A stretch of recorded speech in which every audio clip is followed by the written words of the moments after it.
There are two effects I like to use quite often in my graphics, and those are gradients and glows. So in this video we're going to add a gradient into the scene to better blend out graphic element with the background video.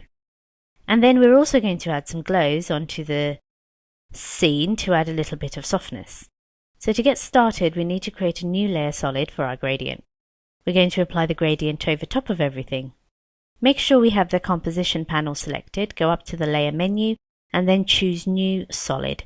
Just make sure your solid is a comp size, so I'm going to click Make Comp Size. It doesn't necessarily matter what color you choose, so I'm just going to go ahead and choose white for the sake of choosing white, and then I'll click OK. Now in order to create a gradient with a layer solid, you can go up under Effect. In there's a Generate option, and the gradient in After Effects has also been known as a ramp. If we go here, that's what this means, it's a gradient ramp. In here we have a linear ramp. Obviously we could choose a radial ramp if we'd rather, but let's choose linear. Since we want to blend this in with our background later, I'm going to go ahead and toggle my switches and modes. In here I'll change my mode from normal to multiply. Now I want the footage to be darker at the bottom and lighter at the sky. So if we go down here in our effect controls, let's click the bottom button that says swap colors. That's already looking a little bit better, but to stylize it even more, let's add some blue. So I'm going to go to my end color dropper and click on it, and I'll choose this dark blue up in the sky here. For our start color, which is up here at the top, I want a slightly off-white color. So this time I'll just click in the drop well and just choose a different color. If we chose like a red, we could do something really stylized. I'll choose a funky blue-green. Now when we click OK, we've added our gradient into the background. Now the swoop lines need a little softening, and we can do that with a glow and a blur. I'm going to add the glow first, just to see if that fixes what I'm looking for.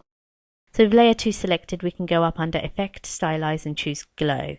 The first thing you should pay attention to when you apply glow is what it is based on. So if we look at our swoop lines, it did already have a gradient ramp applied, and that's how they're going from white to blue. Let's collapse gradient ramp. Now our glow is based on the color channels. I want to soften the edges, so I'm going to change that from color channels to alpha channel.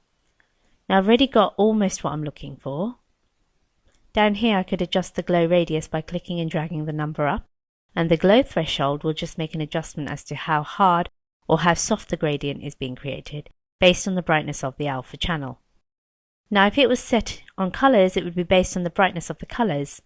Now we can increase the glow intensity just by clicking and dragging to the right, and that's definitely making my lines pop, but it's not exactly what I want. So we'll just leave that alone. Now we could choose whether we want to composite the original behind or on top of the glow.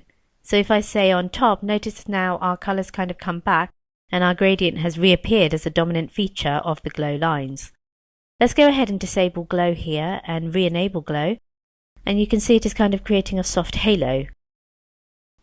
Glow colors by default will choose the A and B colors. So let's change our color A to this kind of blue-green color, and we can change our color B down here to just a slightly different blue-green color. Now if we turn the glow off and we turned it on, you can see it's much more subtle. We can change the glow operation to change the blend mode, but as you can see there are plenty of other options we could explore as well. There's my quick little rundown of two of my favorite effects. I'm sure you'll recognize these effects for all of the different graphics that we'll be creating in this course.